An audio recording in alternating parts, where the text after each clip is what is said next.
Pop the top, it's time for another video to drop, and today, bringing you guys episode 4 of the WWE 2014 series, this being SmackDown Week 2. So let's go ahead and get on into things. We kick things off with the Shield hitting the ring. Dean Ambrose, furious after what happened on Monday Night Raw, grabs a microphone and just lays into CM Punk.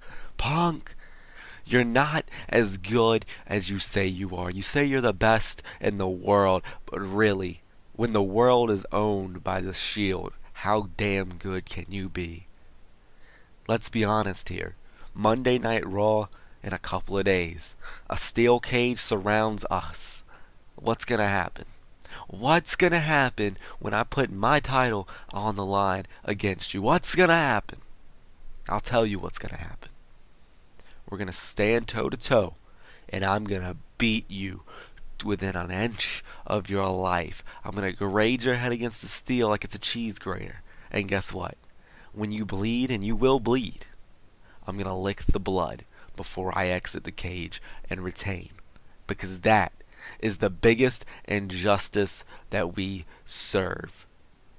Is you thinking that you're the best in the world. Because you're not. The best in the world is just a gimmick. I'm as good as I say I am. We're as good as we say we are. And soon, you'll find that out. And right as he says that, Punk's music hits, and he comes out on stage and says, well, Ambrose, you talk a big game. Monday Night Raw, I guess we'll see when I take that U.S. title from you. But it's not about titles for me. It really isn't. It's about beating you down one by one and slowly killing the Shield. Now, Roman, I just beat you.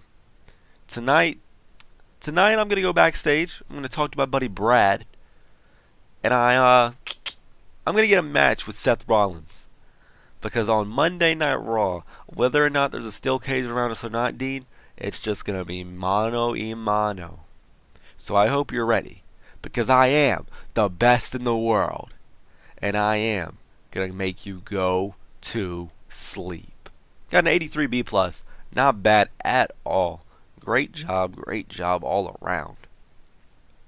We then go on to Evan Bourne taking on Leo Kruger, and Leo Kruger pretty much just destroys Evan Bourne within 5 minutes and 42 seconds, finally ending the match with a big boot straight to Evan Bourne, making Bourne do his little backflip sell.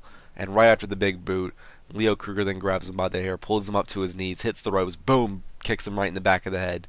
Picks him back up, hits the ropes, boom, kicks him in the back of the head again. Does this over and over until finally the ref has no choice but to stop the match. And pretty much similar to Kofi Kingston versus Leo Kruger. 49 D+, can't really ask for much right now from Kruger. Kruger then goes on to try to attack Evan Bourne, but the music of Dolph Ziggler hits, and Ziggler hits the ring, and Kruger basically just slides out of the ring and says, I know when to hunt the hunted, and you're my prey. My prey you'll be feasted on soon. I need my trophy. And as he says he needs his trophy, he slowly walks back up the ramp while Ziggler just checks on Evan Bourne. Got a 70 C+, not bad, not bad. We then have a video highlight recap showing Big Show making a challenge on Monday Night Raw to Brock Lesnar, and we then find a graphic that shows Brock Lesnar will, in fact, show up on Monday Night Raw with his answer. And that's a 79B, not bad. We then have an abysmal 22 E- rated match as the Divas, the self-proclaimed Divas champion, Nikki Bella takes on Summer Rae. Nikki Bella does come out with a Divas title, and she does defeat Summer Rae. And, yeah, this match did ass.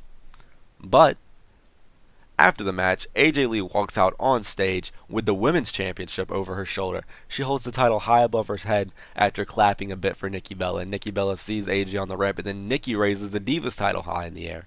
And AJ goes, that's cute. That's real cute. But we're women, not divas. And then as she says that, she slowly turns around and walks right back out of the arena. So yeah, that's advancing. 65C, not bad. We then have Damian Sandow make his entrance down to the ring, basically talking about ignoramuses, yada yada yada, making a fool of the crowd here in Connecticut. 76 B-, not bad. We then have Damian Sandow taking on Rey Mysterio with a 72 B- match, best match so far of the night. 12 minutes and 5 seconds it took Damian Sandow to defeat Rey Mysterio with the Terminus. The match did suffer from lack of psychology. Not bad. Um, so yeah, Sandow basically just defeats Rey Mysterio, gives something for Sandow, and Mysterio is the main eventer right now, so that is going to help the upper mid carder Damian Sandow. After the match, Sandow grabs the microphone and goes, "Well, you know, some people talk about destiny, but I don't need to talk about destiny because we are in the age of enlightenment, the era of Sandow, and you're all welcome for the trip that I'm about to take you on." And he throws the microphone down, angrily walks out of the ring with a smirk on his face. 72 B minus rated. Not bad. We then go to the top of the hour, where the Real Americans come down to the ring, and Zeb Coulter basically goes on a tangent about how his boys are about to win the tag team titles come the Royal Rumble, and that's what ensues the Rhodes Dynasty, the tag team champions, to come out to the ring, and Cody grabs the microphone and says, "Whoa, whoa, whoa, whoa, whoa! Before we get to the Rumble, we're not done here. See, I beat Cesaro, or I pause, rewind that back. I lost to Cesaro on Monday Night Raw, but tonight, my brother here is gonna face Jack Swagger." And Zeb, I hope that's okay, because we already got it approved by Brad Maddox, so you really have no choice. And as he says that, Cody slides out of the ring and says, "Oh yeah, that match is right now." And that's got a 71C+. We then have Goldust defeating Jack Swagger in 9 minutes and 41 seconds at 73 B-. Not bad at all. Have you ever stood across from fear itself? Have you ever looked deep down into the fear's eyes and smiled? No, you haven't, because you're weak. John Cena is weak. Randy Orton is weak. And that's what I don't like. That's what I really don't like. I don't like the fact that weak-minded people are claimed to be the top of the mountain, because they're not. To be the top of the mountain, you need a brain. And I got the brain. But I also got the bronze in Luke and Eric. And whether or not this guy Daniel follows me or not, he follows the buzzards. And he realizes the right way of thinking now. So John, Randy, our battle isn't over by a long shot. But we got more fish to fry. Follow the buzzards. They got a 79B. Not bad. We then have Alberto Del Rio taking on Darren Young, a 73 B-. I'm very shocked by this, actually, because of Darren Young being involved. But nonetheless, 7 minutes, 34 seconds. Del Rio gets the win by getting a big enziguri, I suppose, out of the corner like he usually does. Nothing much to really say here. Del Rio just getting some offense and getting a win. We then have a video recap hyping up that at the Royal Rumble we will see John Cena taking on Randy Orton at the Royal Rumble. It's got a 77B. Not bad. We then cut to backstage. Brad Maddox is in his office and CM Punk and himself are talking.